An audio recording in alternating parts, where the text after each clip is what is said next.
But I was like, oh, this is the worst. So he finishes his pull-ups, and I go up to Teddy. I'm like, hey, so are you okay to wrestle? He's like, nah, man, not at all. I'm like, what do you mean? You just did fucking 100 pull-ups on this thing. Nope.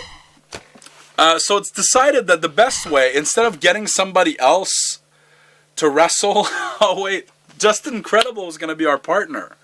At one point they came over and they were told, hey, Justin Incredible is going to be your partner. I'm like, okay. And then later they came, like, Justin Incredible left, he's not going to be your partner. And we found out he left because he got to the building and the dude who gave him a ride to the show was standing around. It was before the doors opened. Low-key went up to that dude and said, who are you? Show me your ticket. And the guy's like, I don't have a ticket. I drove Justin Incredible. He's like, well, then you got to leave and go buy a ticket. He's like, I'm not paying. I brought Justin Incredible here. He's like, no, you got to pay. And low-key, for some reason, was insisting the dude pays. So Justin Incredible was like, fuck this, I'm leaving. And he left. So it was decided that it was going to be me and Generico against the three of them in a handicap match. And they just beat the shit out of us. Yeah, that's it. Any other low-key stories over the years? No. You like working with him? I never worked with him besides that one time. That was the only time. No. I don't think I would have liked it. He wouldn't have liked it. He didn't want to wrestle me. I didn't want to wrestle him. He doesn't respect me, and that's fine. I don't care. Has he told you that, or you just get the I know he does. I know he didn't. I've seen comments on Twitter, too, and stuff like that. Like, people, when I was Ring of Honor champion, people were like, oh, you versus Kevin Steen for the Ring of Honor World title would be great to see. And he was like, no thanks. Stuff like that. I don't know if it was directed at me, but I don't think he really respected me. But that's fine. That's okay. I really don't mind. I'll always remember him not wanting to lose to Claudio Castagnoli at PWG, and that blew my mind. Joey Ryan told that story on our shoot. How could you not lose? Like, you don't want to lose to me, whatever, man. You don't want to lose to Generico, that's one thing. You have a problem losing to a guy like Claudio Castagnoli, who had been the champion for almost a year, and is he's a human horse. Don't want to lose to him? What are you going to do? But he did. He ended up losing to him, and it was a really good match. So, good. But yeah, no real stories. I mean, I've seen him. Actually, I do have a story. It wasn't from wrestling him, though. Back when EWR was running, I would help book the American talent because I knew them, and the guy who runs EWR spoke French, so I would talk to the guys. We booked Homicide for a show. And we had inquired to Homicide about Loki, but he had told us, like, oh, he's real expensive. So we're like, oh, okay, never mind. We're just going to use you. But then, I guess Homicide probably told Loki that, hey, they asked about you, but I told them your price, and they said they couldn't afford it. So Loki decided to call me because he wanted to get on the show. So I see this number that I don't know, and I'm like, oh, I don't answer numbers I don't know. And I get a voicemail. I listen to the voicemail, and it's Loki. And his voice, I swear, his voice is so deep that my phone speaker was like, he was like, the first thing's like, hey Kevin, it's Loki. Like it's like a earthquake in my phone. So call me back. So I call him back, and he answers, hello. I'm like, hey Loki, it's Kevin Steen. And he goes, I know, I can see it on my phone. Like he was mad that I introduced myself. So I said, okay. You called? Yeah, I want to get on that show. I'm like, well, our budget's pretty tight. What would you be able to do? And I think he asked me for still, after I told him the budget was tight, a ridiculous price. And I said, I don't think that's going to work. All right. And he hung up. And that was it.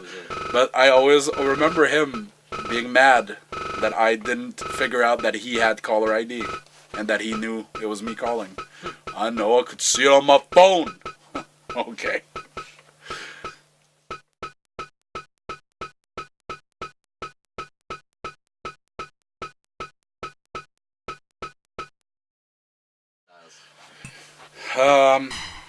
I remember thinking AJ was unbelievable, and he still is. He's like a freak. He's just so athletic and so talented, so strong, and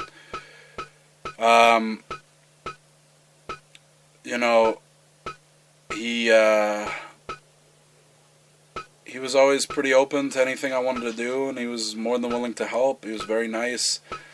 The only time I remember is when it was time for me to beat him for the PWG title. That day I went up to him and I'm like, okay, so what do you want to do?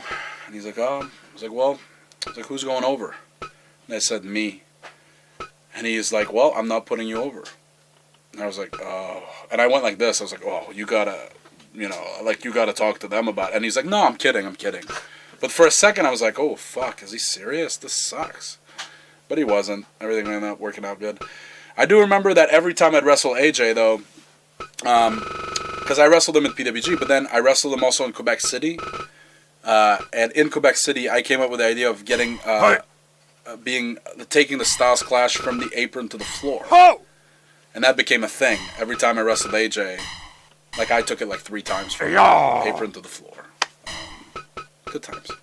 How does that even happen? It has to be painful. I mean, it would fuck my knees up for like a day or two because my knees would be what hit first.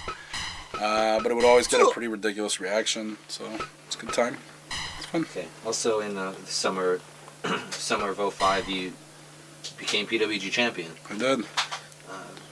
Not your first title, but I'm guessing PWG was probably your number 1 priority at the time. Yeah, that was a big deal. Generico won the tag titles that same night, too. And I remember after, we were both sitting up on the roof because the way that venue worked, the sweat box, they would call it, you would go up the stairs to the locker room, and then there's a door that led to the roof. And a lot of people would just go sit up there, you know. And after the show, I went and sat up there, and I was looking at the belt, and I was like, holy fuck, man, that's pretty crazy. And then Generico came to sit next to me, and we were like, oh, it's like we're PWG champions. This is kind of crazy. And for me, especially, because of Rougeau and the way I was brought up in wrestling, I really didn't follow independent wrestling while I was there. But I remember in 2003, might have been 2004. No, it was 2003 because I was still at Rougeau.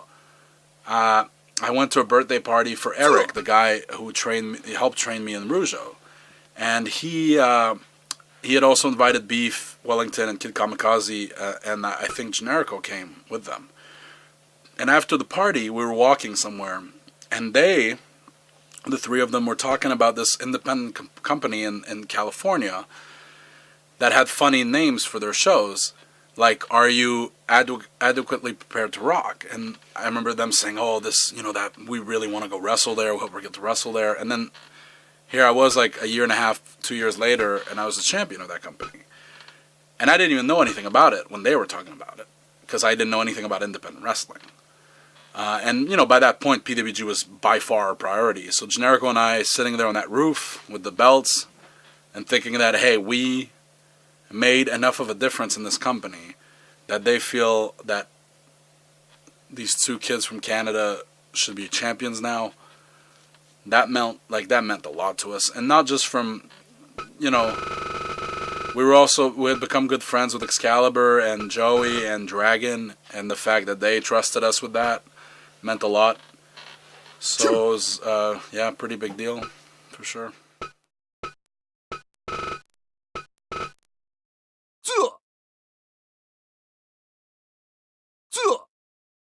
Signed it and scanned it Christmas night, and it was big for us. Oh yeah, for sure. That was our goal. It was our goal to get to that point, and like I said, we were thinking about it for months and months in advance, and we finally did do it. And the first year we were there, we loved it. Yep. We had a blast. Like, we had so many fun house show matches with the machine guns. We had a blast, but at the same time, even when we saw the deal, we're like, this deal sucks. You know what I mean? Yeah. Like, we knew it wasn't good. You know what sucks though is I thought, okay, I'm signing my first contract. Yeah. I'm finally gonna suck it up and sign it. I'm finally gonna be satisfied. No, I'm talking. This is it. We made it. Oh yeah. We thought we made it. I finally made it. I'm satisfied with my life now. This is great. This is our goal. And we were never gonna go like, well, should we negotiate this? We're like, we have to sign it. Right. But you know what? Thinking back, we should have. Of course. But at the time, you're just happy to be there. But now we know, as businessmen, you gotta. Yeah, like, they wanted us so bad that they offered us deals on the spot. Yeah, we should have known. We kind of had these guys. We should ask for more money. You have to. But we didn't know that. And we were done. Did they make any promises to you guys at all? No, for sure. When we first signed